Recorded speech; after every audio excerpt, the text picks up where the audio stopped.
Hi, I'm the guy that likes to review things and stuff. And today on Random Reviews, we have something a little bit different.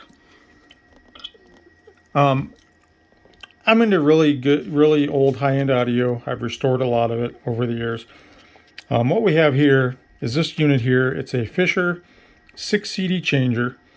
The model number is that guy right there, DAC-187 or 197. There's three different models for this. This one being the first one they made, which was in 1986. I bought this off eBay. The guy said it was advertised as working, so I figured, okay, if it's going to need new belts or whatever, no big deal because the laser's tested working, because the laser does go bad in these. This particular unit I bought just for myself to replace one that the laser did go bad in. But when I get it home, I power it on and it's just making a grinding noise, which automatically I know, okay, great, it's the belts.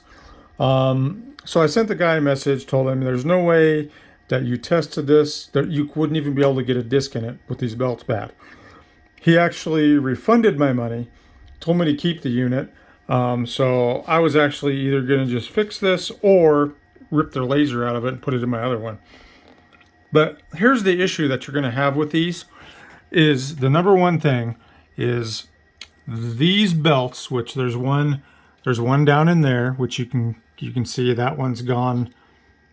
That one, well, that one is there. It's kind of hard to tell on this camera, but I can see it with my eyes. That one is there. That one might be okay, but I'm going to replace it anyway. But the number one thing that goes bad is, so this belt, this guy right here, this is responsible for pushing out the trays. This one here is responsible for opening the front door. This one is responsible for pushing out each individual tray. And then this mechanism here grabs the disc off the tray, brings it back, and lowers it down onto the laser. That's what this belt down in here is for. So the number one thing that goes wrong with these is these belts, over time, they turn into this weird, like, goo. So this is, at one time, was actually a rubber belt. And as you can see, it's turned into a goo. So what you got to do is, you can't just throw another belt on here because it's just going to slide all over this old deteriorated goo belt. So you got to clean these up really good with isopropyl rubbing alcohol, then find a new belt. Sometimes you can use a rubber band, work just as good. But I actually buy belt kits offline that has all kinds of different sizes in them. So I'm going to go ahead and throw a new belt on this. That way I can actually test the laser and make sure that the laser is functioning.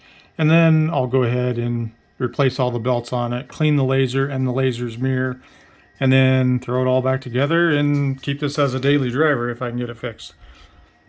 So anyway, that's just what you need to know when it comes to, if you ever get one of these and it's making a grinding noise and none of the buttons here on the front work, no trays come out, it's always going to be this belt.